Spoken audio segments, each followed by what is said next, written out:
Good morning. Hello, everybody. Welcome to the Buckeye Weekly Podcast. I am Tony Gerdeman, here as always with Tom Orr. Tom, how's it going? Tony, we were just talking about today. It was like, but we haven't done a podcast in a while. And it's like, well, why is that? We got up this morning and have just sort of been running the whole day doing press conferences and practices and writing stories and putting together photo galleries and doing other podcasts and then going back to Georgia's practice. Right. And it's kind of everyone's always like, oh, those bowl weeks must be really fun. It's like they're fun, but also you're working the whole time. Yeah, your schedule is you've got 15 minutes before this, and then once that's done, you've got to be back in 30 minutes for this.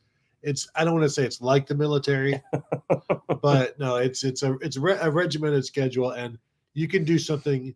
You're nonstop, and then you look back, and it's like, what have I done? I don't feel like I've done anything because like nothing is completely finished, or you want to get something finished and you can't because there's one more thing. And we have not. When was the last time we actually did an actual Buckeye Weekly, just me and you? And Kevin, he's not here. This is a live show. Kevin is not here. He's not canon on this show. But it's been a while since. Has it been a week? I mean, well, yeah. Well, we recorded. Yeah, we recorded a show that then got posted on while I was traveling. Yeah, so but it has been a hot minute. Yes, and we don't need to get into all of the travel issues. I think that's been well documented. If you follow anybody on the internet, you've seen the complaints. But glad to be here in our spacious hotel room right now, overlooking the city of Atlanta. A pretty decent view, I must say. I got Centennial Park down here. You can see the College Football Hall of Fame, a random Ferris wheel. You got everything here. You can see the Georgia Aquarium. You can see the Bobby Dodd Stadium at Georgia Tech out of our window. If you kind of crane your neck, you can see CNN. You can see, it is. And I don't think you can see. I think there's a building in the way between us and the Mercedes-Benz Stadium. You can sort of see some of the angles of Mercedes-Benz. Yeah. But you have to lean out the window basically, and I wouldn't recommend it. Yeah, on the 40 muffle floor. Yeah. Yes, that is not recommended. I have not been in Atlanta for any extended period of time before, but downtown, everything's walkable downtown. It's nice. It's a good place to hold an event like this. It's like Indianapolis, but a smell of boiled peanuts. Yeah. So I mean, it's quite nice, and the weather was pretty spectacular today.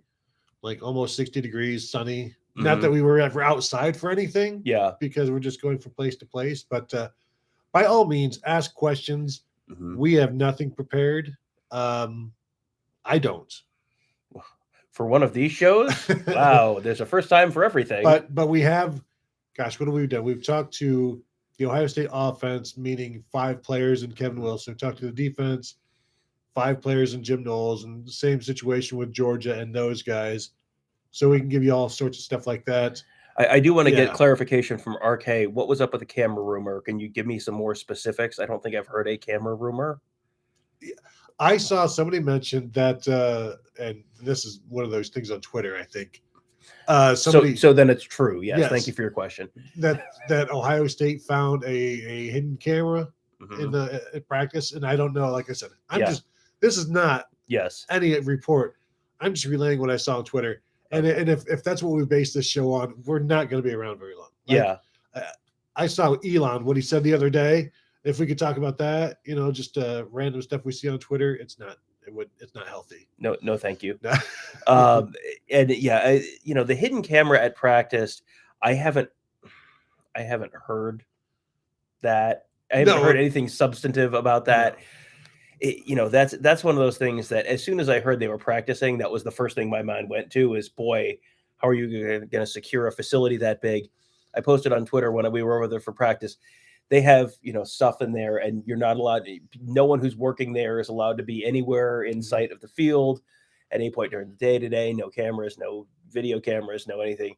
When they brought the media folks in, they counted us, and they made sure it was like getting kindergartners on the bus for a field trip. They counted how many people got off the bus, and then counted how many people got on the bus on the way out to make sure that we were all attached by our belt loops. Yes, we were big all, long rope. Yes, so yeah, they were taking that fairly seriously.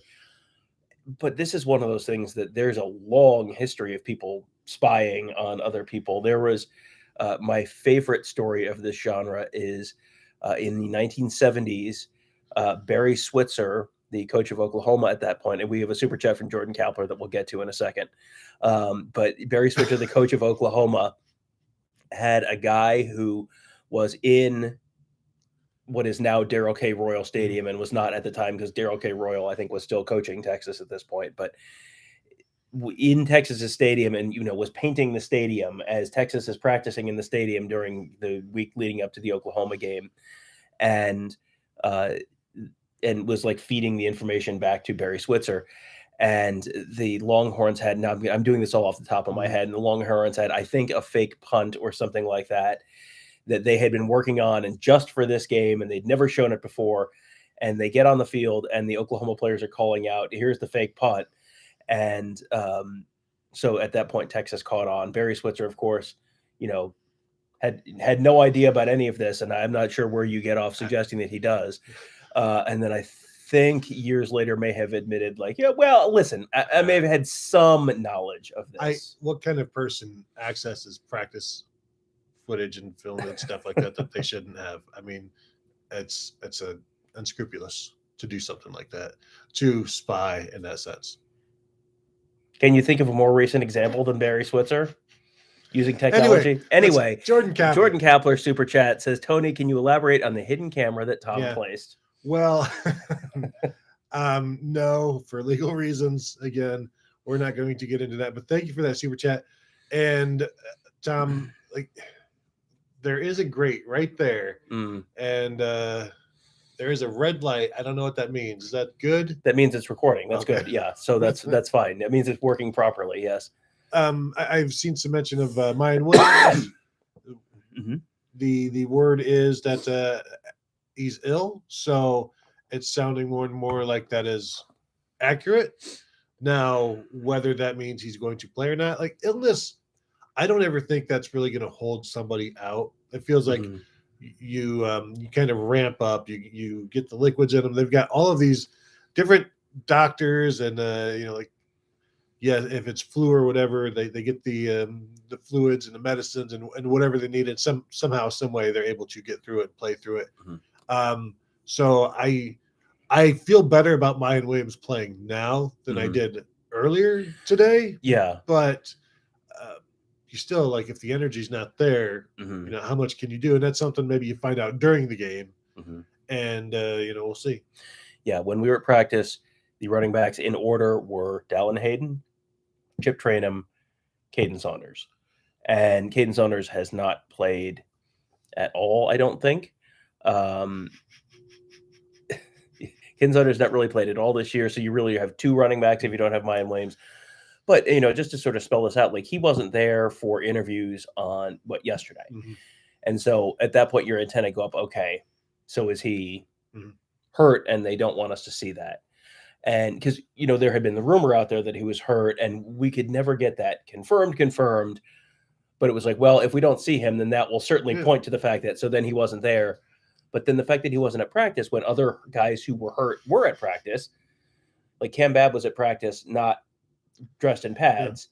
So if you're hurt, you're there, but you're, so if you're not there, it might be you're trying to keep the guy who's sick away from the team. So it's like reading something upside down in a mirror and like trying it just, but so I feel better about it, but still, I don't expect to see him at media day tomorrow, but it wouldn't surprise me to see him at practice. Yeah. Because you may not want him around everybody in his face, that sort of thing. But maybe he makes an appearance at practice to, like proof of life type of thing. Yeah. Just him standing there with today's newspaper. Yeah. That seems like a good idea. It's like, Mayian, you don't need to do that. We're in person. We're live here. We can see you. No. I just want to prove that today is today. It's like, we are right here with you, Mayian. We can vouch that today is today. And then we all have to hold newspapers so that he knows that today is today. If he can find a newspaper. And then he says, what's a newspaper? Yeah, and exactly. we all turn to dust. Old. Yes. Jordan wants to know, how has our overall experience at the Peach Bowl been so far? It has been very positive. It has been, we have been to, over the last 5 years, been to the other 5 New Year's 6 sites. We've been to the Cotton Bowl in 2017, the Rose Bowl, and this is the seasons, not the year of the game. 17 Cotton Bowl, 18 Rose Bowl, 19 Sugar Bowl, 19 Fiesta Bowl, 20 Sugar Bowl, and then the national championship was at the site of the Orange Bowl. It was not the Orange Bowl, but it was at the site of the Orange Bowl. 21, of course, the Rose Bowl, and then now back in the Peach Bowl for the first time in Ohio State program history. So we have a pretty good sense for these games, and the stadium itself is impressive, and it's a very impressive modern NFL stadium, which to me is kind of like they are all kind of interchangeable in a way. This is like a more expensive Lucas Oil or whatever. It's just, I was going to say, it's like if Lucas Oil and Jerry World had a baby. Yeah. And that's, you've got the light coming in like Lucas Oil a little bit, but it's a little spaceshipy like Jerry World. But, would it be better if this was a college stadium, Tom? Perhaps. What if they played this game on campus at Sanford Stadium? Oh my gosh! Would people get sent to jail if that happened? I feel like that must be against some kind of law. I bet there would be an awful lot of arrests during that and after that game. But yes, the Peach Bowl folks have been really, really nice here. It's been very nice to have a very typical bowl experience. Even last year at the Rose Bowl, we didn't get to do media day, which is like all the guys in the room, and they because of the COVID rules last year in California, they couldn't make that happen. So it's nice to be able to get back to that sort of stuff and just, in-person press conferences and going to see practices and all that kind of stuff. I was even thinking about that today. Like we were all huddled around like Jim Knowles, like 12 of us, like 3 feet away, and some people even closer. And it's like, it's good to be back to that basically. And how, thinking like, gosh, we could have been doing this via Zoom, like in this room, talking to players, and it's just it's good to be back to face-to-face stuff. RK says, is it just me, or did the Georgia practice today look a lot more intense than the Buckeyes? And the answer is yes, but right. No, and we talked about this on the morning show as well.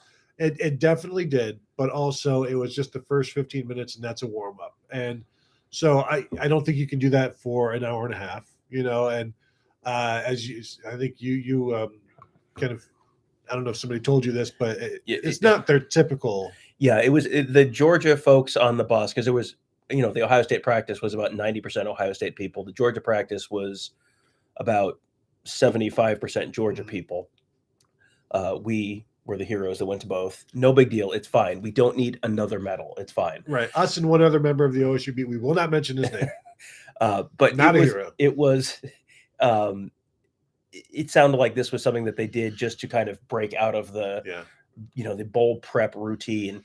And it was essentially a lot of the stuff that we see, variations on the drills we see Ohio State put campers through. Yes. Where it's just, like pick up your feet and, pick up your feet, chop over the bags. Kind of like mat drills and winter type of stuff. And you're running around the hula hoop. And it was not just that, but it was also when you're in line, pick a guy and pick a guy who you're going against, and everyone. And it was just, there was no rhyme or reason to who was where. It was like I was looking for certain players. I was looking for certain players, and I'm like, I have a list. Like I want to get a picture of Stetson Bennett. I want to get a picture of Kenny McIntosh. I want to get a picture of Lad McConkey. I want to get a picture. All the guys you want to get pictures of.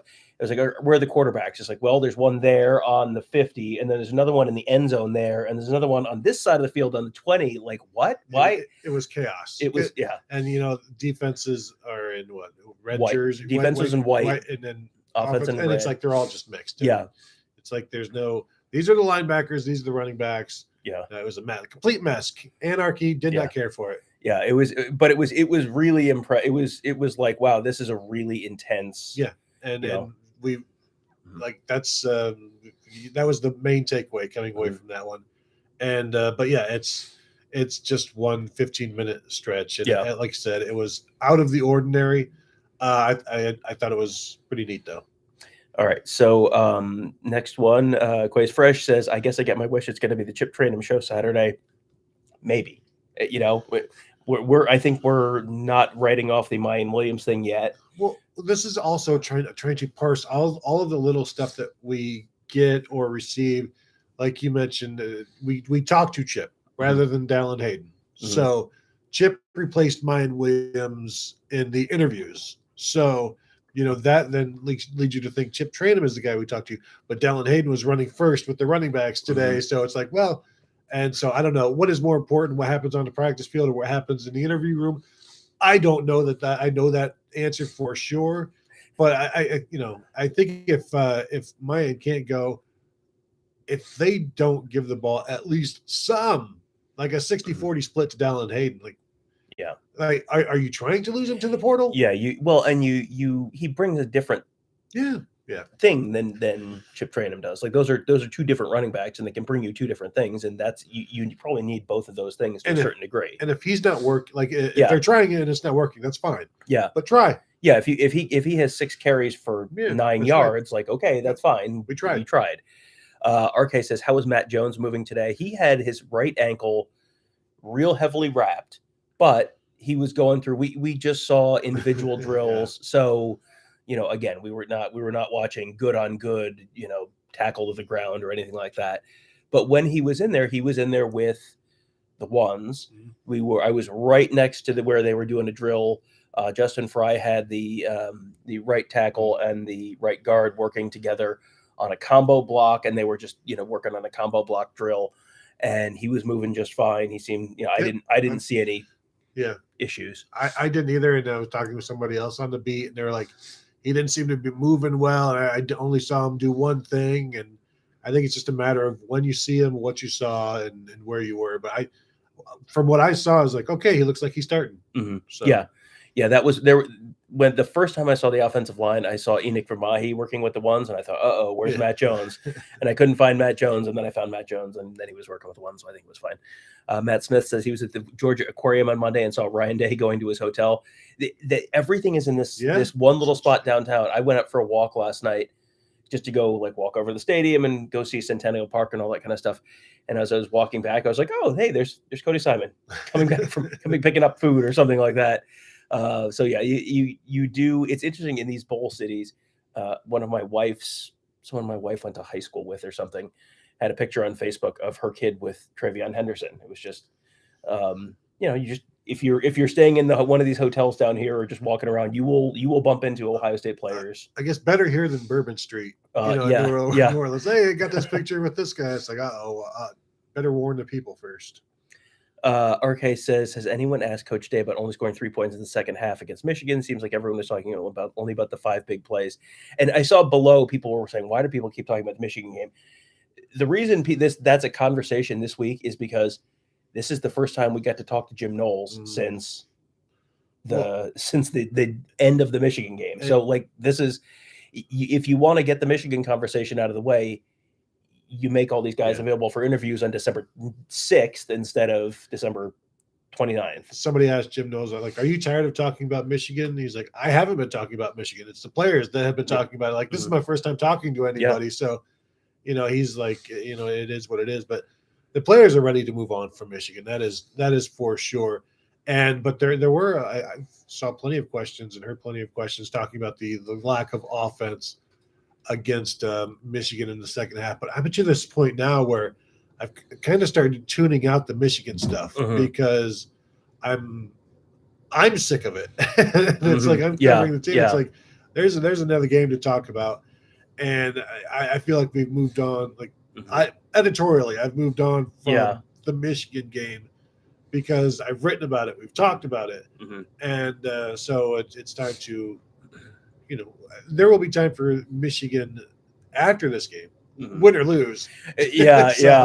Oh, man. Yeah. And I feel like about half a dozen times since we've been here, I'll just at some point just be thinking about something and just look at you and go, can you imagine if Ohio State and Michigan both win, what the next 2 weeks are going to be like?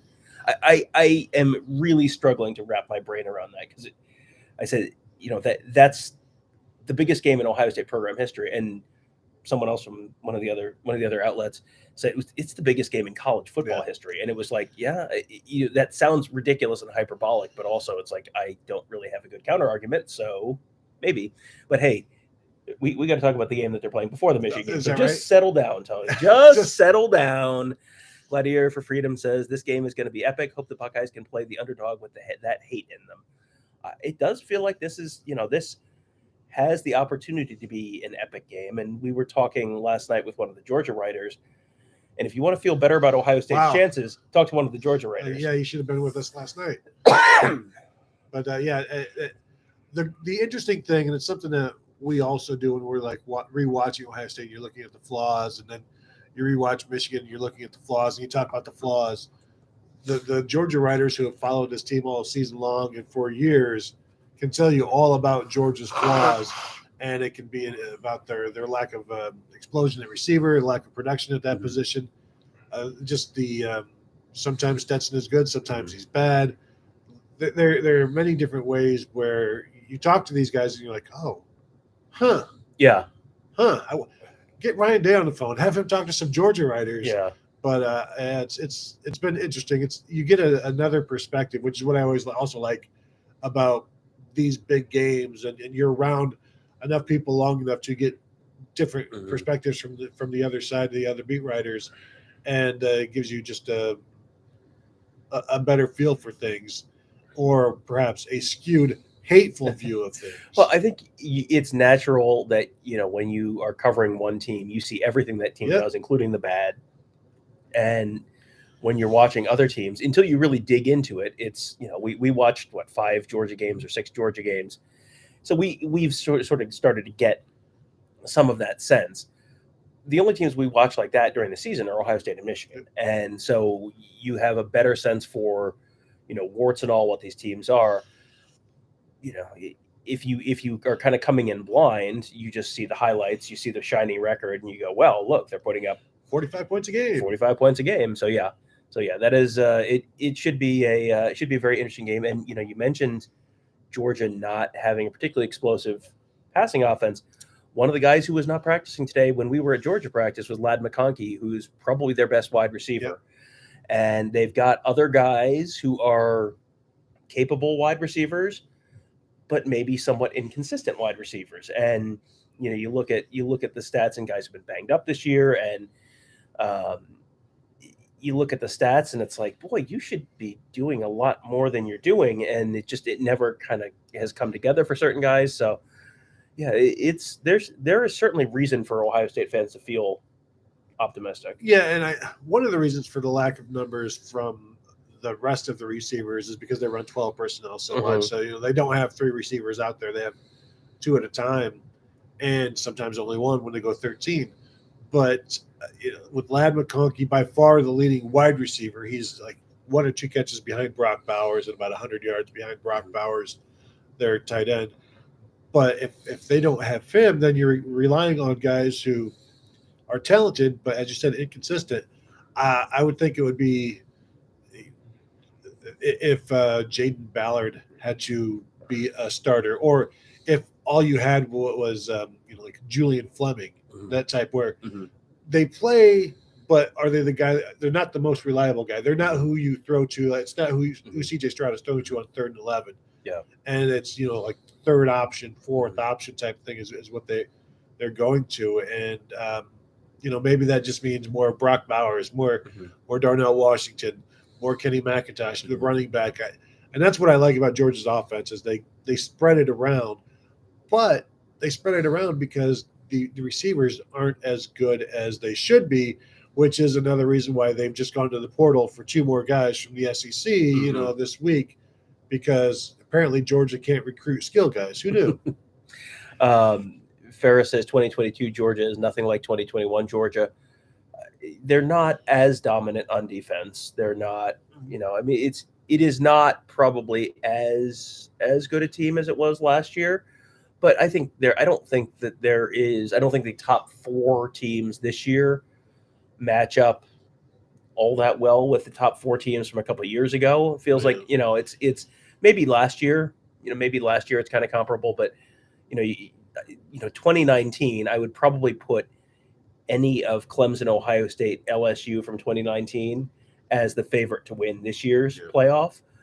And that's, there's a whole bunch of reasons for that, I think, including the COVID year and the transfer portal sort of leveling some stuff out, and all of that. But yeah, it does feel like this is probably not.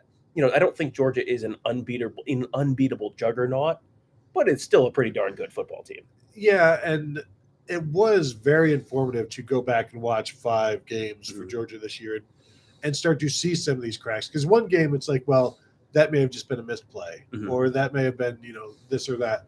But you see it again and again, like in 3 of the 5 games, like Keely Ringo being I keep going back to him, but it's because there's always something that you're seeing from him, whether it's fantastic or it's not. And so I think there are ways to get behind this defense, even when they're trying, like against Tennessee, where they're trying to keep stuff in front of them.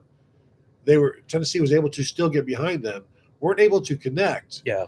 But and that game, Tennessee is getting drilled, and Georgia has complete control. They only win by 2 touchdowns, but Tennessee missed 2 touchdown passes that were open, and Hendon Hooker just couldn't get there. Yeah, and didn't complete the pass. And if Ohio State can do that, I do think Ohio State should have success downfield.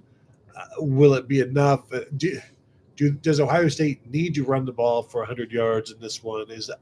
I think you can just swing, and worry about points. Don't worry about we better keep balanced. Yeah, you don't have to throw the ball 50 yards downfield every time, but you need to be throwing the ball 8 yards downfield. And this Georgia defense tackles really well. So if you throw the ball 8 yards downfield, don't assume that that's going to turn into a 12-yard gain. That might just be an 8-yard gain, even if you complete it. So, RK says media said Hickman was sick too, but he was at practice today. And, I don't know that they actually said he was sick. No, well, I talked to Mike Bassford and the SID at Ohio State, who said it was more of just a Steel Chambers Georgia thing. Okay, yeah. But also, I was also joking with Bassford, who was from New Jersey, just like Ronnie Hickman. I'm like, yeah, these New Jersey guys, they're soft. They don't want to come out and talk. And he's like, yeah, that's what it was. Yeah, Jersey guys are soft. But no, that's what I chalked that up to. But like I said, we did see him out there. So yeah, he was when he wasn't there, and they didn't give a reason. Oh no, he's hurt, and then he was out at practice. So I don't think there's any reason to have concern for Ronnie Hickman, and I don't think that the fact that he was not at interviews and then was at practice, I don't think that changes my thoughts on Mayian Williams at all. Gladiator for Freedom says UGA front 7 will force us to be a game of throwing the ball. Hope CJ can be a dual threat with his legs. How much does CJ Stroud need to run the ball? Because it feels like the answer is at least some, but it's not going. He's not going to run 15 times for 150 yards. But if he picks up 2 first downs with his legs, that feels like that would be significant. I think that's enough to convert a touchdown drive, to keep that touchdown drive going. I still wonder whether they just drop back and force Ohio State to throw short and see if they can remain patient. But also in that situation, Ohio State will be able to run and get 3, 4, 5 yards because the defense will be back, and will Ohio State stay patient there? Or do they, rather than sit back and wait for CJ Stroud, do you blitz him a little bit to get the timing going? And that's where I think CJ Stroud needs to get by that first guy and just go. And don't necessarily, and because that blitz, the first read should be where that blitz is coming from, that sort of thing. And so if that's not, you're not paying attention to that, or you can't get to that one, at some point, just go live to fight another day type of thing. Go get your 5 yards on the ground, or in the flats, whatever, and then that blitz did not work, because you got rid of the ball, or you picked up some yards. So chalk that up as a win for Ohio State and go to second down. Jordan Kapler erroneously saying that Buckeye Huddle has blacklisted Sue. No, Sue. I don't know why you're not getting notifications. You may want to go in and resubscribe and hit the bell again. And by the way, if you are watching, do us a favor and hit the thumbs up button. We can see how many people are watching. We can see how many people have hit the thumbs up, and those numbers are not equal. So please do us a favor and hit that button. More thumbs up than people watching. You've got 2 thumbs. Log on a couple different devices. Yeah. Look, the number's moving. That's good. Look at that. Thank you. And if you are not subscribed to our channel or you aren't seeing notifications, go ahead and hit that subscribe button again and hit that bell again. Sometimes it does wonky stuff. And we are planning to do a whole bunch of stuff this week while we're down here, obviously, as you would probably assume. So we will, including pregame show, postgame show, the usual 9 yards that we rigmarole, as they say, yes. Quite Fresh says we need to capitalize in the red zone, number one. And that's Ryan Day has talked about, and Kevin Wilson talked yesterday about the fact that in a typical college football playoff game, the winning team scores about 40 points. It's like 38, 42, something like that. So they know they need to score 38, 42 kind of points. And you do not get to 42 points. I don't think I have ever seen a team get to 42 points by kicking 14 field goals. Not once in my life. And I've watched a lot of football. So I think, they know it. They know they have to do it. Georgia's red zone defense is really good. They were something like 31% touchdowns allowed this season, which, again, not nearly as good as last year when they were like 29%. So they've really tailed off there a tremendous amount. But this is why I think people are viewing big plays as, if it's hard to score in the red zone, you got to... Don't get into the red zone. Don't allow yourself to get in the red zone. How many times I would simply score touchdowns from more than 20 yards out. Yeah. Shoot threes, baby. Yeah, there you go. I do the red zone thing and the field goal situation I think is going to be fascinating because you need to score 42, 45 points, but not in the first quarter. We better get points here. And so how many field goals? I think you can kick 2 and still get to your 38 or something like that, like in that range, close to 40 points.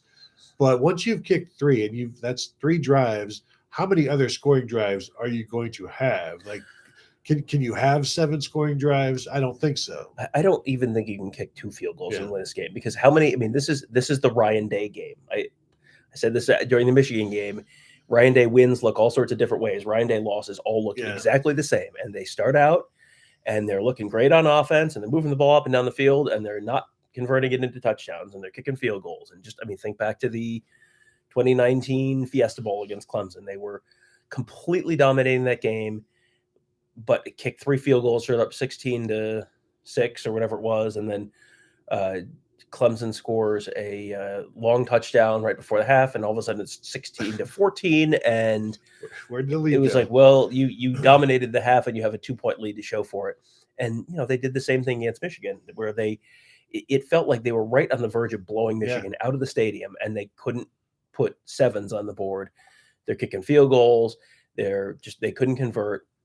And then it takes one big play and bada bing, bada boom. It was like 16-14 again there. It was the Penn State-Michigan game was kind of the same thing where Michigan completely dominated the first half and they had like a pick 6 or a scoop and score or something. And Penn State had the one long touchdown run from Sean Clifford.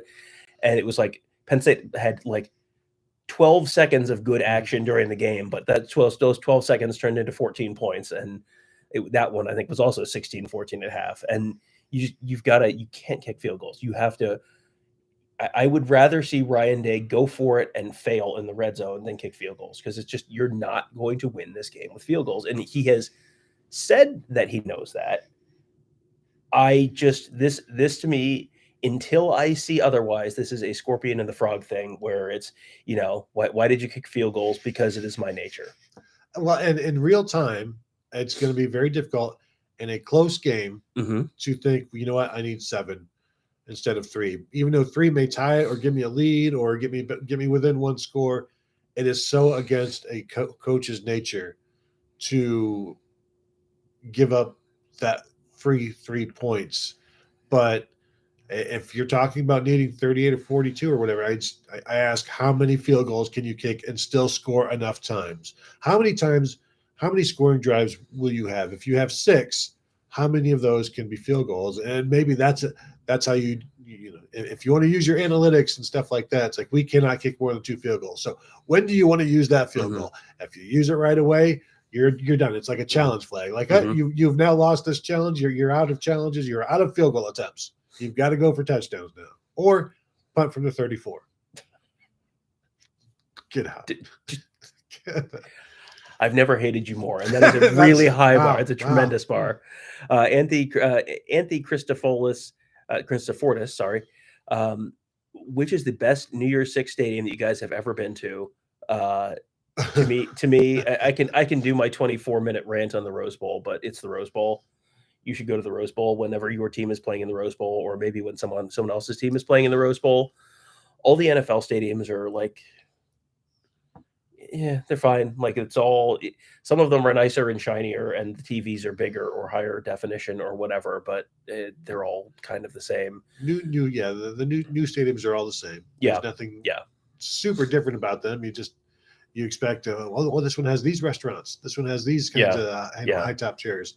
The Rose Bowl, it's just it is the Rose Bowl. It is unique.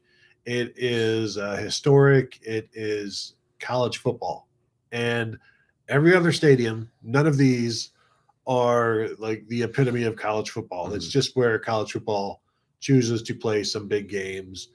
But what's the worst? The Florida, the Miami. Like, now, granted, we were there for COVID, so we didn't get the full experience. Right. But I would say that one is the worst. Although I almost forgot about Glendale, Tom. Stadium wise, yeah, I mean, the Miami Stadium it's a little more unique. It's outdoors, but yeah, I mean, we were there for COVID, and we didn't stay in the media hotel. Yeah. We stayed out by the airport because it was like, why would we stay at the media hotel when there's nothing going on at the media hotel? So yeah, I mean, the one that it's like I've been there twice and I'm good forever is Jerry World. Yeah, like there's only so much novelty in watching a big TV across the street from a Walmart. Like, I disagree. And like, the people who run the bowl are perfectly nice and they do a very nice job, but it's just like, yeah, if I wanted to watch an NFL stadium, watch a game in an NFL stadium, I'd watch an NFL game. Like, I would much rather have it be at the Rose Bowl. Or one of the unique things about Jerry World is the club seats that are field level, that are beneath the field. Yes, you can also then go above, like 6 rows, but you've got like this little area that is like a dugout basically, and so it's an absolutely terrible seat, which is the crazy stupid thing about it. But there's also, they can sell like, I don't know, over 100,000 tickets for that place, but only like 95,000 of those tickets can see the field. Like, they have like areas that you can let's just go to the restaurant there at Jerry World, and we can watch it from see the TV. It's, everybody should check it out at least once if you're in the area and you have tickets. But I don't know that you need to make a special stop for it. Yeah. And, the Glendale is, it's fine. It's a nice new stadium. It's just like every other nice new stadium. I went to a Fiesta Bowl when it was still at Sun Devil Stadium. That was like a cool, different experience because it's outdoors and there's mountains and all that stuff. Indoors, it's just, it's the roof is going to be closed here. Like, it's just going to be any other stadium. Yep. Do you think there's a different vibe than the 2021 Sugar Bowl? And to me, that's interesting because the 2021 Sugar Bowl, like, there was this level of determination around the Ohio State program, but also we were not around the Ohio State program at all. It was like we just started talking to guys on Zoom, and we didn't have the level of access that we do during a typical season. So that was a weird one where you felt much more disconnected from what was actually going on. Also, that 2020 season, not having the Michigan game canceled, so you lose that emotional aspect of it. But there was so much after that beating Clemson after a year of, that was the focus, like getting back to that point to play Clemson, and then to get there and do that, like, that was almost like the 2006 Michigan game where, okay, we have accomplished this. Anything else after this is gravy. And oh, by the way, we only have 9 healthy players, so be careful with the gravy. And they did what they could. And if you only have like 3 healthy guys in the secondary against what Alabama was throwing out there as receiver, good luck to you. And then losing Trey Sermon right away, first play, like that was significant. But going in, they were like a 8-point underdog, something like that, and so this is an all-time great Alabama team. Like this was expected, and Ohio State was like, you know what? I see the light down the tunnel, and we've just got to walk the tracks. And let's just all walk together, hand in hand, and let's just. You guys all remember that Clemson game, man? That wasn't that Clemson game great? All right, close your eyes, just think good thoughts, and then boom. Scott Walker wants to know if we've been to the varsity. We have not. We haven't really done anything outside of bowl stuff since we got here. We basically lost a day because of travel nonsense. So we've been kind of working from behind. I getting DMs from a buddy here in Atlanta. He's like, "You guys, you're so lazy. You're not doing anything around town." I was like, "It's because we haven't had time to do anything around town. It's not about being lazy." Yes, lazy people famously work too much. Yes, lazy people can't go out and about, downtown or anywhere in Atlanta, like literally anywhere. We haven't been. Like I said, you took a walk. I took a walk the first day on the 26th. Took a spill as well. We don't need to get into that time. Thank you for bringing that up. But it is interesting how there are so many things. Oh, this is a good area. Like this is, I don't know if it's a good area, but it's an area with a lot of different things. Yeah, no, it's fine. I have not felt none of my spidey senses have gone off as I was walking around down here. It's not LA. No, it is not LA. Gladiator for Freedom says the Buckeyes better double team Jalen Carter. I would certainly assume that is the plan on most plays. That's what you got the three guys inside for. That's what you got the guard and the center for, to handle him. So there'll be so much focus on him, and then the other guys. That means the other defensive linemen are freed up to go one-on-one. So that's a situation where do you take Jalen Carter and put him on Luke Whippler and Donovan Jackson's side so that you can free up the other side for just a one-on-one with Matt Jones. Now you've got an advantage. Yeah. I'm just looking at their listing on the semifinals mega cast, and one of them is a field pass with the Pat McAfee show, which you gonna watch that one? Sadly, I'm going to be working, so I will miss the Pat McAfee show. Lazy. Yes. Wayne Taylor says, are you guys going to have a bold prediction show? If so, I'm sure to watch. Make it live to make it better. We actually just talked about the fact that we probably should, and I think we're doing that tomorrow at some point. The time of 2 p.m. was thrown around. Yeah. Well, the earliest would be 2 p.m. Yeah, because we have more interviews and then Ohio State practice, and then there's kind of a window in the middle of the day, and then Georgia practice. So maybe early to mid afternoon tomorrow, but I'm all for doing it live. I suggested doing it live. Tom was like, I don't want to do this live. I don't want people to see how I struggle making bold predictions. And I was like, we've all seen it, Tom. That's not what I sound like when I said those exact words in that exact order. Well, y'all saying what I do with my bold predictions. That's my Southern Australian accent. South Australia. Sorry. Gladiator for Freedom says, which defensive line is tougher, Georgia or Michigan? I would say probably Georgia. Well, I mean, yeah. Well, you know what?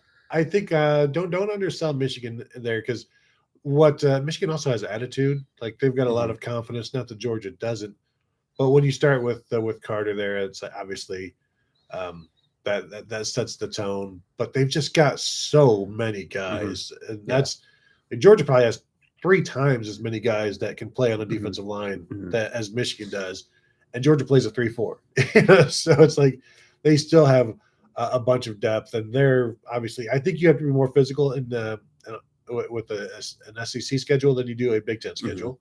I don't think anybody would disagree with that. So they've been their iron has been sharpened by also other iron. And I apologize. We have gotten a little behind on super chats. I was scrolling through questions just from the start of the show, and I've missed some stuff. So Jordan Kapler wants to know, do you have a favorite non-Ohio State bowl game? And I was very upset that we didn't get a chance to go to the Birmingham Bowl yesterday. That was your fault. Yes, we were sitting in the media room last night, and I looked up and went, son of a gun, that game was tonight. And Tony had just, I in my head, again, we're like a day behind. And in my head, that game was tonight, not last night. And so, yes, we missed the Birmingham. Darn it. I just wanted to drive another 2 hours somewhere and then 2 hours back at night. So the non-Ohio State Bowl, I mean, I'm guessing he means non-Ohio State Bowl game this year. Like, is that what you mean? So if it's best non-Ohio State Bowl game this year, I feel like we have to leave the other semifinal game out. The Alamo Bowl was, I think, going to be a pretty good game. The Holiday Bowl is going to be a pretty good game, I think, outside the New Year's Six. I'm kind of intrigued by the Sugar Bowl, Alabama, Kansas State, because I'm less intrigued now that Bryce Young is playing. Because with Bryce Young playing, it's like, okay, Alabama's probably just going to be able to out-talent them. But otherwise, if this was a game where Alabama was not 100% locked in, Kansas State's the kind of team that can make your life miserable. Tennessee Clemson? Yeah, Tennessee Clemson could be. I mean, it's Cade Klubnik is interesting. Joe Milton he throws the ball hard. Iowa Kentucky is a game where you could take a shot for every point scored and be like, I wish I had something to drink. I'm dying of thirst. I could definitely drive right now. Yeah. Mississippi State, Illinois. I mean, that's going to be. Yeah, there's going to be some. Yeah, there's going to be some narrative. Penn State, around Utah, that. I think is. Penn State, Utah is going to be an interesting one. That feels like that's going to be a pretty, not Iowa, Kentucky low scoring, but that feels like that could be low scoring. It's going to be a slugfest. LSU, Purdue. What do you think? Well, Aiden O'Connell's not playing, I don't think. So it feels like that's probably not going to go great. Yeah, LSU favored by 14.5. Yeah. Maybe the Tulane USC thing turns out to be something, but Tulane, I just don't buy it. Like, it's hard for me to see that and go, ooh. Yeah. Like I'm not there yet with Tulane because of how bad they have been over the last decade or 5. Brian Laguerre says OSU and Georgia competing for second place. I'm pretty sure Brian is a Michigan fan. Or perhaps TCU. Horned Frog. Yes. Okay. Scrolling through all of our questions now and just making sure there's no more super chats. Okay, no more super chats that I have. Scroll back up. Now we're going to scroll back up and thank you all for the questions because, again, Tom prepared nothing for the show. CJ to Marvin Harrison all day long. That's crazy enough to work, basically. Mm-hmm. Yeah, that would be, not throwing the ball to Marvin Harrison in the red zone even once against Michigan. I mean, life is all about choices, Tony, and that was certainly one of the choices you could make. Like Marvin Harrison, if he has like 8 targets, that's not enough. And it's going to be like the 2016 season where after every game, it's Urban. Did you get the ball to Curtis Samuel enough? He only had 8 touches. He only had 13 touches. He only had 20 touches. There are guys that cannot touch the ball enough. Marvin Harrison is one of them. Now, if you start forcing it and then you're forcing it into coverage, that's another thing. And if you are Georgia and you want Marvin Harrison to get the ball, then don't double cover him. Like if you want to see some fireworks, don't double cover him. Don't bracket him. I don't think they want that to happen. So I wonder how many times he's even going to have single coverage. Now, you do have to change stuff up, and you do have to, you're blitzing. You're going to have zero coverage at times. You're doing this or doing that. There will be opportunities. I wonder how often they show like a one-on-one and that the safety isn't there, and then immediately post snap run the safety his way. Yeah. That anytime there's not a guy on him, you should probably be throwing the ball to him if there's not 2 people on him. And if there are 2 people on him, then you should be throwing to one of your other good receivers who is not being bracketed because he's being bracketed. Yeah. So, is Ohio State going to be willing to just take shots downfield? Because they have been, I feel like CJ Stroud has been a little conservative with if the ball's not there, he's not necessarily going to throw it into tight windows. We've seen him throw it into tight windows and usually be able to do it, but he's not always willing to do that. It feels like you may have to just take some chances. Well, and 2 months ago, I remember asking Julian Fleming, like, why don't you guys throw 50-50 balls? And my answer to him that I gave him is like, is it because you guys are always open? Like, and so CJ Stroud doesn't need to throw that. But obviously you're not always open. If there's a safety over top, obviously he doesn't want to throw where that safety is going to be. But also I don't know that the 50-50 is one-on-one. It's not a 33-67 type of thing where you're throwing into double coverage.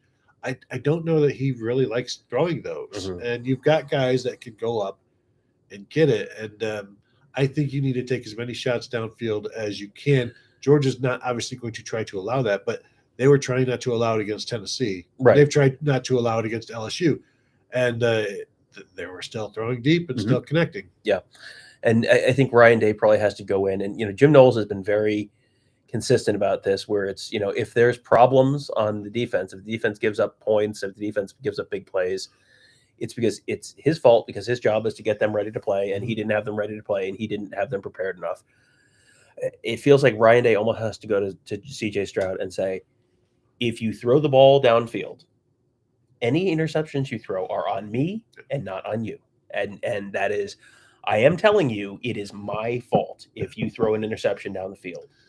Because you have to, these guys are programmed to not make mistakes, and you're putting yourself in a position where you're more likely to make a mistake. But also, this is not a game where you can play it safe. You can't do that. Like Rocky 3, when Rocky's has that rematch against Clubber Lang, he's not in there thinking about a 14-round fight. He's going in there throwing haymakers to get this, win it as quickly as possible.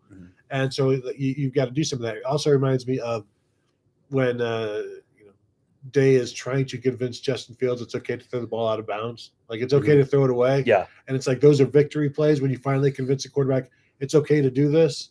This is one of those things. It's okay to take some chances downfield where, you might get intercepted. And if you're not going to be conservative, if you're not going to worry about the consequences of your actions in a good way, like if you're not thinking about the bad things that can happen, you're only thinking about the good things that happen. Sometimes good things happen. Yeah. There's a whole conversation about, the Big 12 being the worst Power 5 conference versus the ACC, which I would probably give that to the ACC. I think the middle of the Big 12 is probably better than the middle of the ACC. Kansas getting whooped right now, boy. Well, that's against the SEC, so it doesn't count. You're right. I think they just didn't want to be there, is what I think. Fair. But yeah, I every year we were talking last night, what is the Michigan TCU game going to look like? And it's like, have you watched any of the other Big 12 college football playoff games? Kind of like that. Like, that's just, Michigan is going to be able to out-talent them, I think. Georgia, and this is part of the conversation here, is TCU has played a million close games against a competition that's not. They're not playing close games against top 5 teams. They're playing close games against 8 and 4 kind of teams, and that is, at some point, that goes from hashtag the will to win to hashtag you might just not actually be that good. And there was one of the advanced stat people I follow had basically a win probability distribution chart, and TCU was essentially as likely to have gone 6-6 with how they played this year as they were to have gone 12-0. And most of the results clustered in the 8 to 9 to 10 win kind of range, but that TCU, with essentially the same number of outcomes that have gotten them to the college football playoff, just as easily could have been playing in this Liberty Bowl against Arkansas instead. I do like that TCU is a second half team, because that's also what Michigan is. So you'll see if TCU doesn't have quit, and Michigan just wears and wears and wears on people, and TCU might not be so susceptible to that. But there's also a fourth quarter where there's more wearing and wearing and wearing. In terms of the ACC, Syracuse, an 11-point underdog against Minnesota in their bowl game, to give you an idea of the terrible ACC. All right, from Talk O Nation with the super chat in euros. I think that might be a first. Thank you very much. A couple of brewskis on me from Euroland. On his question, why is Jalen Carter so hyped with such poor stats? He has 3 sacks and 2 forced fumbles. JT has more productivity in one game. And, that, I think part of that is when you are a nose tackle, you are eating space and you are eating blockers. And you are having, you are the kind of player who the other team has to put more resources on you. It's like how can you say Marvin Harrison is so good if he doesn't have, if he has games where he's not catching that many passes? Like, well, if you're dedicating 2 defenders to stopping you, then that's opening someone else up somewhere else, and so you're still having an impact in the game. That's kind of what Carter is to me. He's also been injured. He had an ankle injury and I think a knee ding. So, like, he's not been fully healthy all season. I think he's as close to full health as possible right now. Because I remember seeing him early in the season. I think it's probably maybe, I don't know if it was the Oregon game or shortly after that, saying like he was thoroughly unimpressive to me. He was getting pushed around, and all of the Georgia fans that were watching those shows were letting us know, like, well, he was injured at this point. He had just come back, and was dealing with this to help us out with the context. But yeah, I'm anytime you've got a big defensive tackle, even a 3-tech or a nose tackle, the numbers don't always spell it out. And then when the numbers do spell it out, like Ndamukong Suh and guys like that, Draymond Jones, like when the numbers are there, those guys are then like that's even more special. Yeah. So Roger Smith says, hey, Michigan question, if Ohio State's beat Georgia, do you think Ohio State can win? So, if Ohio State and Michigan play a rematch in the national championship game, and I think the answer to that is, did Georgia think Georgia could beat Alabama after losing to Alabama in the SEC championship game by 3 scores? You saw what happened. Beating a team twice in one season is not easy. Beating a team twice in the span of a month and a half is really not easy. And, I don't know exactly how the Ohio State-Michigan game would play out, but I would certainly suspect the Ohio State-Michigan game part 2 would play out differently. I don't, if Michigan wins another game, I don't suspect they would do it with 5 50-yard plays or whatever. That there are certainly other ways Michigan could win, but I think Ohio State makes an adjustment, and then Michigan makes an adjustment to Ohio State's adjustment and all that. So it's going to play out differently. And this is not Michigan Rutgers where there's no chance. I mean, frankly, I think there's a possibility that Ohio State might still be favored in Vegas. And that would be you beat Georgia. Yeah, right. And I know people are going to say, how could that possibly be? Like, Las Vegas is they're setting their lines, and they're not doing it for biased reasons.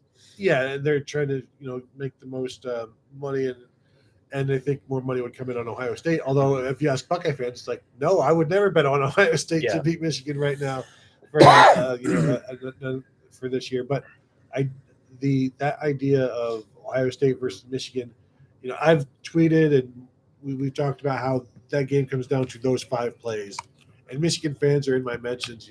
It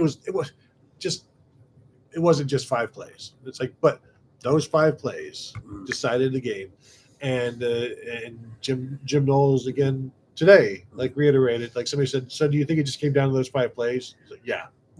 That's like, oh, should you ignore them? Like, right. I mean, give the credit obviously to Michigan, but there wasn't anything outside of those 5 plays. And if you want to say, well, it was 7 plays, that's fine. Those 2 plays that we're not talking about, Ohio State could have survived those. It's the totality of the 5, and maybe they could have survived 3. Yeah. Master MJ911, Georgia fan here. Receiver is a position where we lack the most depth of any. It's why we're already going to the portal to pick up 2 guys for next year. And, that's Georgia's passing offense is so diversified that having, being short at receiver, and we'll see if Ladd McConkey's playing. He was not out at practice when we were at practice on Wednesday, right? Wednesday. These days, man. These bowl trips are a little Groundhog Day. I think it's Wednesday. Anyway. It is, their passing offense is so diversified that, okay, well, you have a Brock Bowers, you have a Kenny McIntosh, you can throw the ball out of the backfield. It doesn't necessarily, Georgia makes it work even without those wide receivers, but Georgia's not also throwing for 500 yards a game. They don't, if you can, if Georgia doesn't run the ball well, and they, and you don't have Ladd McConkey, then that becomes a game that is much more winnable for Ohio State. Well, and getting A.D. Mitchell back, he played in the SEC championship game. There's been a lot of talk about him.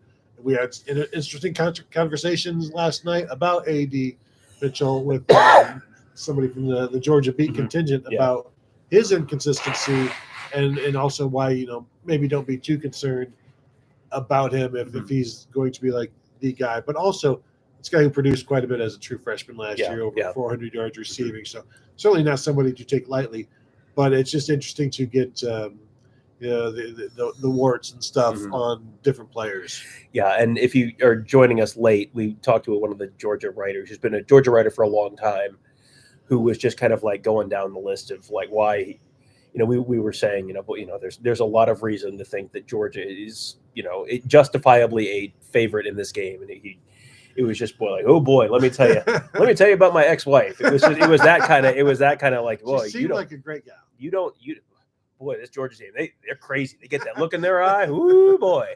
No, it was a very interesting conversation. And as we're having this, I was thinking, I wonder how much of this this person would be willing to put on the record on a podcast or something. We may try and do that because it's interesting. It's very interesting to hear the perspective of someone who has covered the team impartially and is not a fan of the team, is not emotionally invested in the team winning. So yeah, it's this is not a game that is impossible for Ohio State to win. Let's see. I'm just scrolling through.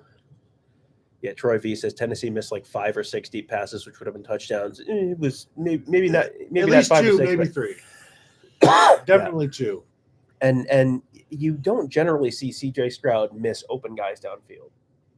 That is, sometimes there's, sometimes guys aren't open, whatever. But and maybe in the face of a blitz, you're just off. But like with time, generally he hits those. Master MJ911 says over under 45 pass attempts for Stroud. I would say over because I don't see much of a run game. I would lean over. If it's which is better? Which is better? I mean, because if it's under, that can mean Georgia's having long possessions and Ohio State, is only getting 56 plays, or it means Ohio State's running the ball. Yeah, I will go under because if Ohio State has to throw all the time, then that tells me Georgia is also controlling the ball. But I did also say like 45 minutes ago, I don't think Ohio State needs to run the ball, 25, 30 times in this. If throwing the ball is working, keep doing what's working. Don't outsmart yourself. Don't get too cute. Just don't get too cute by trying to run the ball. Yeah. Ryan Day. Yeah. Such a finesse team running the ball between the tackles. Yeah, I don't. 45 is a lot. Like, 45 is a lot, but I don't think it's. I don't honestly think it's. But how many times has he faced a defense like this? Yeah, 7, 8 times. Don't cause trouble. I think I would go over 45 because I think Ohio State's not going to have 90 snaps in this game, right? But I think Ohio State's going to have 75, 70 snaps in this game, and I know they're going to want to try and run the ball, but if Ohio State's averaging 3.5 yards per carry, are you gonna run it more than 25 times? I can't imagine you are. So at that point, 70 plays minus 25. You're there. I mean, do you know how many times he has thrown 45 times in a game in his 2-year starting career? I'm gonna guess he did it against Michigan this year. Yep. Michigan last year. Yep. Oregon. Yep. What do all 3 of those games have in common? It only snowed at one of them, so I guess I'm stumped. Were those the only 3? No, there are 2 more. One you'll never get. Was it? I'm trying to think if there was a game where they couldn't run the ball. Was it against Penn State this year? No, it was only once this year. So It was 4 times last year. 4 times last year. Well, the Rose Bowl. Yes.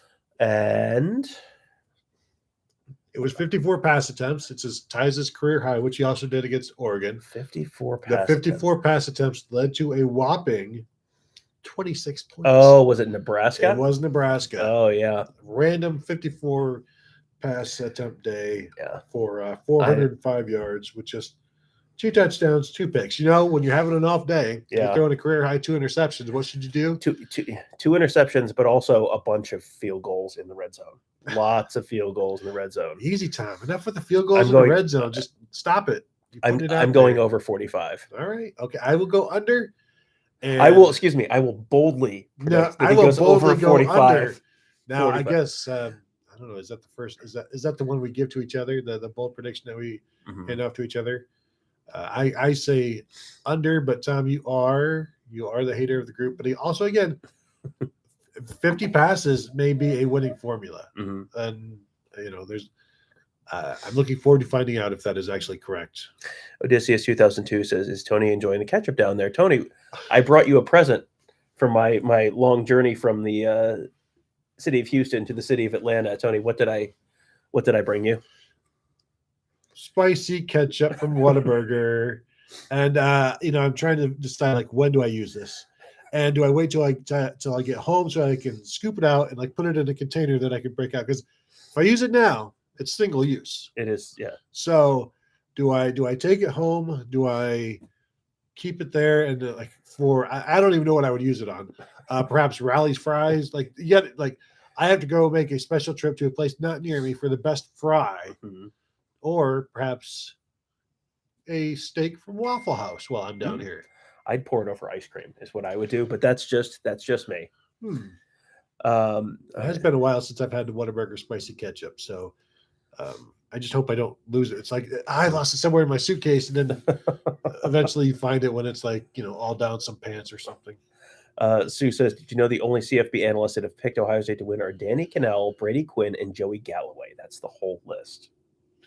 I don't know that I think that seems low. Does that seem low? I mean, I guess I don't know. You know, obviously we're not talking about you know, local newspaper writers or whatever. Yeah. But, you know, national college football, ESPN/Fox people. Like, I don't know that that's go back to the Alabama year, and I think there was a graphic at that point where they beat Alabama in 14. And I think that, you know, there were 131 people on the ESPN staff, and it was like one person on that list had picked Ohio State to win. I don't know that I think that this is. Now, I don't want to fact check you. I don't want to say you're lying, but are you sure Desmond Howard hasn't picked Ohio State? Are we sure about that? I will say Danny Cannell is a contrarian type, so that might be that pick. Joey Galloway, not a homer. I don't think anybody would consider him a homer, so that's interesting. And then Brady Quinn, Fox homer. No, but being a Fox, I guess it's good for Ohio State. In the Big Ten, you get, hey, Fox has thrown you a bone. Somebody from Fox has thrown Ohio State a bone. So I would expect more, but also not a lot more. Scott Walker says, thoughts on Georgia believing Ohio State doesn't belong in the playoff. We were not at the Georgia we weren't there for the whole Georgia press conference this morning because we had to go to Ohio State practice. But who said that? When was I was not. I didn't hear that. We were can't there imagine. For Todd Monken and Stetson Bennett. Yeah, I didn't hear that. I can't imagine someone actually said that. This feels like an operator type of. Well, and there was something that Ohio State players allegedly said that they had an advantage everywhere, and I was like, that's not what he said. Yeah, Jack Sawyer just I feel like we have advantages across the board, like things that can work across the board. Like, well, we can't do this, we can't do that. You have advantages, and I thought Todd Monken and Stetson Bennett did a good job of replying to that. It's like, yeah, they're talented, everybody's talented, we all have things, that sort of thing. And it was a Georgia writer was like, what do you guys think about this guy saying that? I'd like your reaction. And it's one of those things where you're trying. Obviously, we're all trying. We're all trying here. Sometimes you try when you got 8 people surrounding Tate Martell. Like, Tate, but then it's just like, what do you think about Justin Fields? And then you just go, let just whatever you have on your mind, Tate, just free your thoughts. Let us know, and then we all go running back to our typewriters. Ferris, I hope the press card doesn't blow out of my fedora. Ferris says Desmond Howard has Michigan winning it all. Tony, your comments? Is that a fact? I am shocked that he did not go with TCU, but you know what? This is this is his dream, to like be able to pick Michigan and not be laughed at because this is a first. So good for him if that in fact is true. And again, I believe you. I don't need to Snopes that. I'm assuming that's what has happened. Great stats from Ronald Miller. I'm not going to fact check these, but they sound about right. So Buckeyes, when the defense gives up 30 plus, are 28, 81, and 1. 40 plus, they're 4 and 28. Wow. When the offense scores 36 plus, and the reason it's 36 is because they lost a they lost what? Clemson. They lost to Clemson in the Orange Bowl, and they tied SMU in 1978, scoring 35. When they're 36 plus, they are 342 0-0. When both teams score 40 plus, the Buckeyes are 4-0. Both teams scoring 40 plus. That would be, let's see, the Rose Bowl last year. When else has Ohio State had games where both teams scored 40 points? How can they be okay when they give up? Okay, I see what you're saying. Yes. Well, what are the other, like the North Carolina State in 2003? I don't think that one. Not, no, that didn't get there. No, there was a.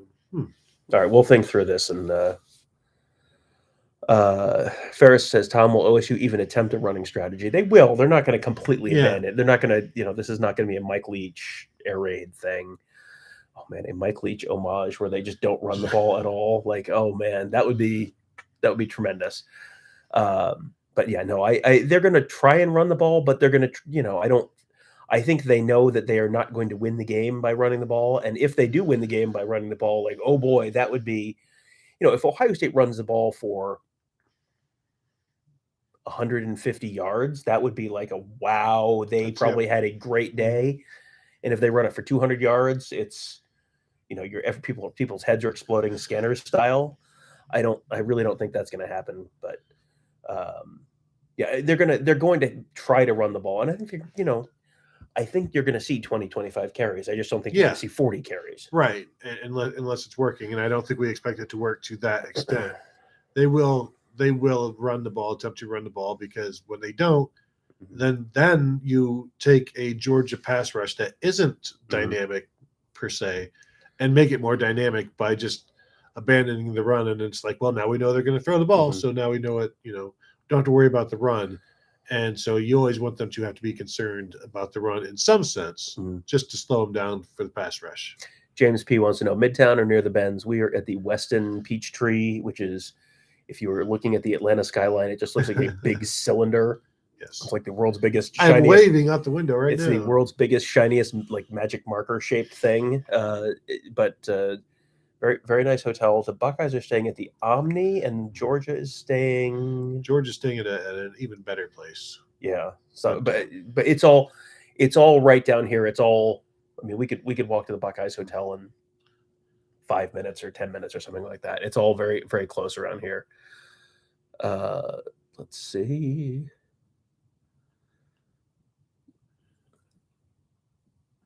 What do you think about what Ferris says there? Ohio State has an NFL quarterback throwing to NFL receivers. Georgia does not.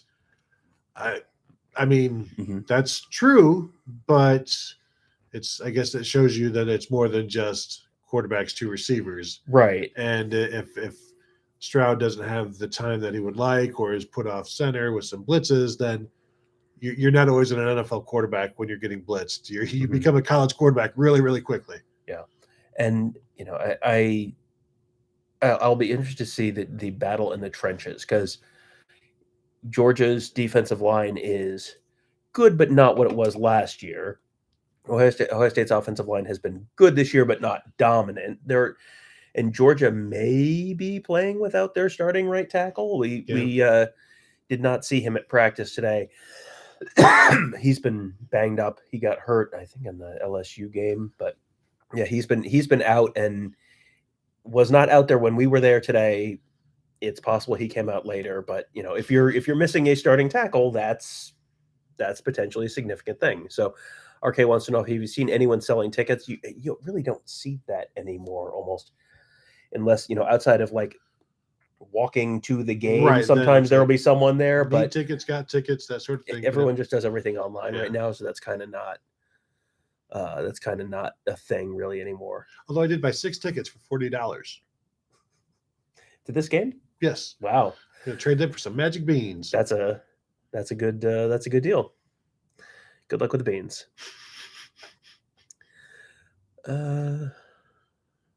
JT needs a PSU type of game.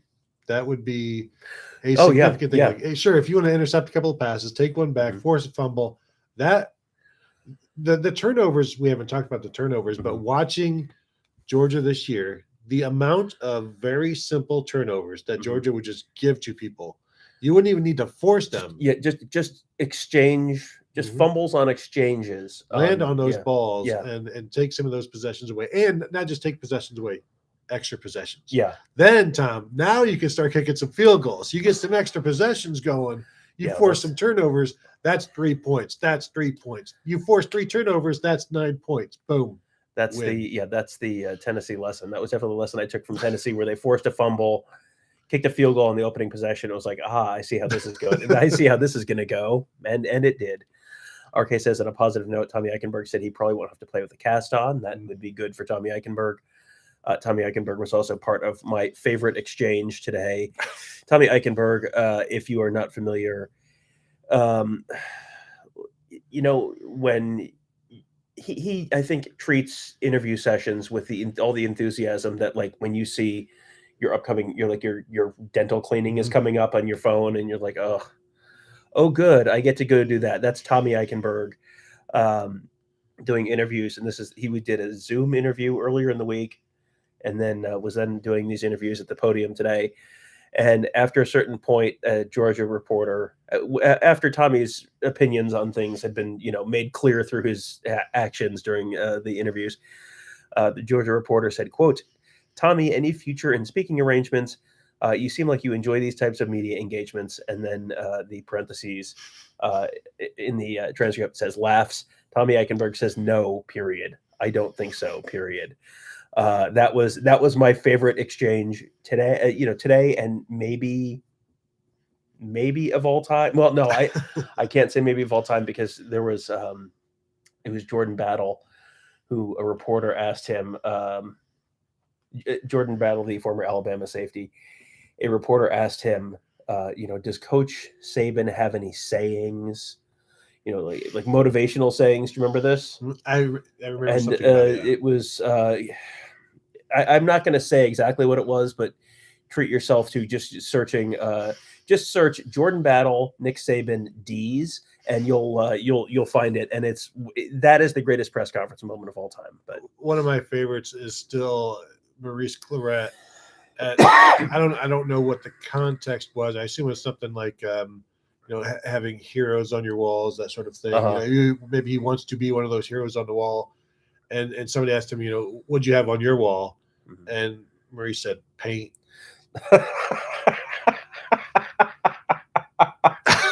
That was the answer. Paint. And so I've always liked that one. Yeah. But like Tommy, and the thing is, like, if you spend some time with him and you get to talk to him, like, you can get some good stuff out of him. But when you have all of these guys from, just bombarding him with, like, question after question, and it's not really a conversation. It's not a conversation. It's just a question. And then, it's like, I asked him a question today about tempo, and he's like, yeah, that's a good question. And then they'll give you like 4 words. It's like, even when you ask a good question, it's like, yeah, it's a good question, but you just got to do your best. So everything, just do your best. Is A.D. Mitchell for Georgia healthy? Well, he's healthy-ish. He played a little bit against LSU. I don't think anybody expects him to be full.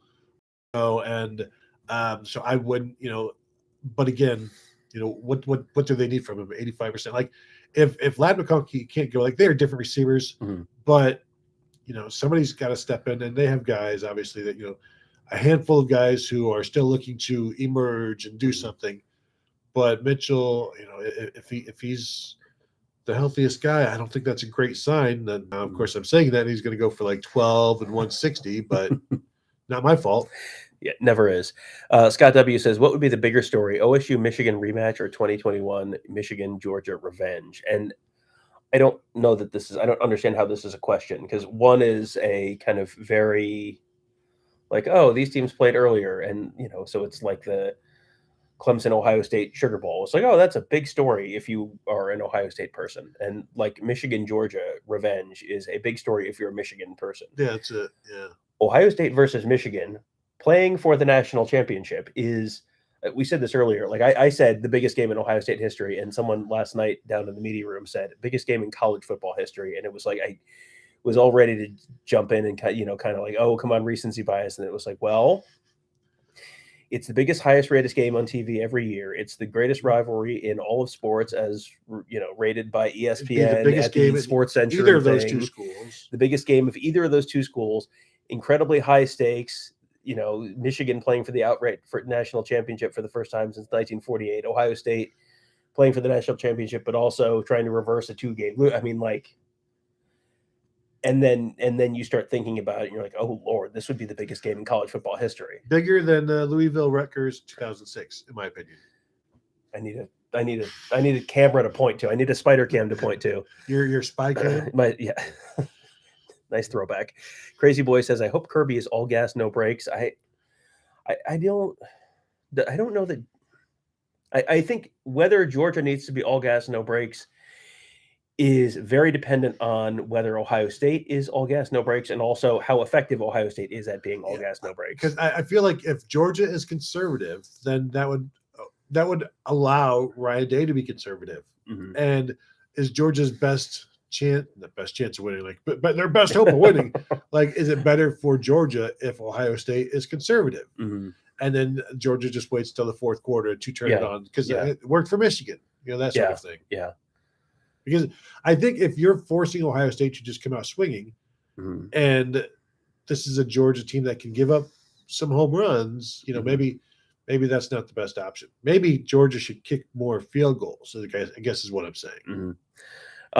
Lots of conversation about CJ Stroud versus JJ McCarthy versus Stetson Bennett. And, they're obviously very different kind of quarterbacks. I think CJ Stroud I don't think even Michigan fans would argue that CJ Stroud is a more accurate passer.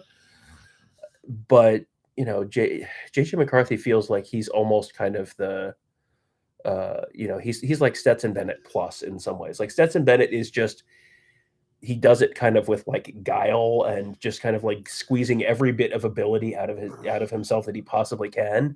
And he's very good at what he does. But he's also, he doesn't have the arm strength that McCarthy has. And McCarthy, I think, McCarthy's probably faster. Bennett isn't like fast. He's just elusive. Yeah. Like he will make you miss in the pocket and then go. He's faster than the defensive lineman chasing him. Yes, including the defensive ends. If he feels like one of those guys who I'm about to say this about someone who looks like Stetson Bennett, but deceptively fast, Tony, where you look at him on film and you probably are he's faster than he looks on film probably, and it's like the like a baseball pitcher where it's like, how good is this pitcher? Well, look at what he's making the opposing batters do. Yeah, right. That tells you how good is his stuff. Well, every guy's swinging and missing by 8 inches, so that tells me his stuff is pretty good. How fast and how elusive is Stetson Bennett? Well, he keeps making people miss, so there must be something there. I think like JJ McCarthy's like new and improved Stetson Bennett. It's got an upgrade, and now it's like just the 2.0 version of him, but obviously like more potential and similar skills. And it's going to be a very similar situation, because I was asking the defensive lineman about that today, about keeping contained. And I thought Jack Sawyer was talking about, he was asked about the Georgia offensive line and the tackles, how good they are. He's like, they're very good. That's why you have to get off really fast against them, really quick, and you've got to get moving. And I said, well, I understand you have to do that, but how do you balance that with then once you get past the lineman, now you've got to deal with, like, I can't let Stetson Bennett get past me. Like, you've got to balance this initial speed with a guy who can juke you. And it's like, that's the crappy part about being the defensive end in that situation, where you get past the one guy and some quarterbacks just go down. Stetson Bennett isn't necessarily one of those guys. However, we have seen it happen. So it's like, he doesn't always get away. JJ McCarthy almost always gets away. Like I remember growing up watching John Elway. Like, he always got away. Mm-hmm. Steve Young always got away. And did I just say J.J. McCarthy is Steve Young and John Elway? Maybe. Mark Shearer says we've had some dicey officiating in bowl games. Well, let me set your heart at ease by letting you know it's going to be a Pac-12 officiating crew. So while there certainly will not be any bias, there also may be varying levels of competence. It is. It'll be fitting for this week, just based on all of the everything. Yeah, it is. That is not like get ready to get screwed. That's just sort of get ready for just, and then you start hearing circus music playing very quietly in your head, and you're like, ah. Although maybe Pac-12 officials are based in Arizona and they can't actually leave the state because they can't get on a working airplane. Boy, you guys are absolutely flooding the comments, which is awesome. Most of the comments are awesome. I saw someone who said that it's just me. Tim said CJ Stroud was going to run for 5 touchdowns, but he didn't put a space between the 5 touchdowns. So I read it as CJ is going to run for STDs, which is run from. You've got some prepositional error there. Yes, you want it's yes. It happens all the time with my Spanish as well. Is it or is it para? I don't know. Donde. Jonathan Dutra says, I want to hear your guys' predictions on the game, please. We have not put the predictions thing out yet. We'll do that. That probably drops tomorrow. Mark will drop it tomorrow. Although Kevin, he's like, I can't put my prediction in until I see the whites in their eyes basically tomorrow. So it'll hit the Buckeye Huddle at some point tomorrow afternoon, I'm guessing. And I don't want to spoil anything. But we have both picked a game between Ohio State and Georgia. Mm-hmm. Okay, I'll just tell people that I don't have Ohio State winning. I will tell people that Do you have them losing? I actually picked a tie. Yeah. Well, what, guys? It's been a great game. We got to go. We got to, but we'll see. Stetson runs like a 4.52. Like he certainly looks like it at times, getting away from. But if you're being chased, for your life, you're going to run as fast as you can as well. I don't know that the 4.52. The number of guys who run a 4.5 this time of year, and then the number of guys who run a 4.5 when there's actually a laser on them is it's about 1 in 30, I would say. And no, J.J. McCarthy does not run a 5.58. I'd put him at a solid 4.72. Zachary Renone says Georgia is on a whole different level than OSU. This is very present today. Press conferences between the two teams. Georgia players constantly spoke of studying film, etc. Does Ohio State watch film? I don't know. I feel like I've seen video. Films? Like movies? Yes. No, I think it just depends on the questions. That determines what the answer is going to be. And I think a lot of questions about Ohio State was Michigan. So it's they're not watching that film anymore. Yeah, they're not watching any film. But yes, they are certainly watching Georgia film. Taco Nation wants to know the impact of losing the starting right tackle. And I don't know that that's out yet. I don't think he's out yet. But. And again, they have done a little bit of like a rotation there at right tackle. So the guy that they've got that they would go to has played enough. And we talked about it on the morning show for tomorrow that, look at the times Ohio State has replaced their right tackle over the seasons, over the years. And that 6th man is the 6th man because you can plug him in and you don't necessarily miss a beat. It's when you get down to the 7th, the 8th, or, that sort of thing. But I think obviously the starter is the starter for a reason and the backup is a backup for a reason.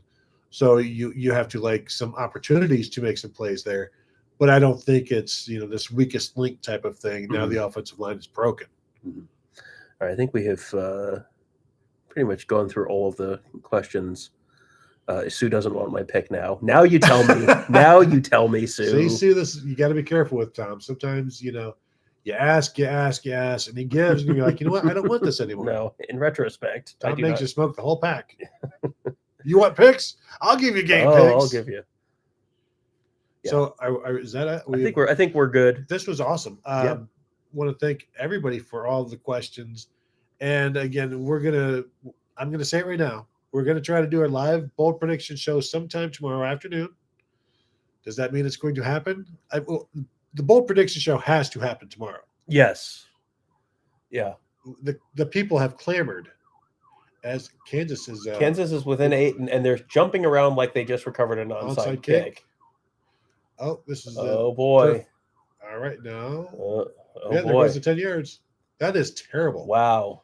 So Boy. now they got a minute and 50 yards to go, and sunglasses on, and half a pack of cigarettes. 68 seconds to determine whether Arkansas wanted to be here. Man, woo! All right, so we'll let you all get to that. I want to thank you again. Thank you all for the super chats. Thank you guys for hanging out, asking questions, allowing us to do this without prepping for anything other than all of the work we've done here in Atlanta, Georgia. So thank you all for watching and listening, and we'll talk to you guys later.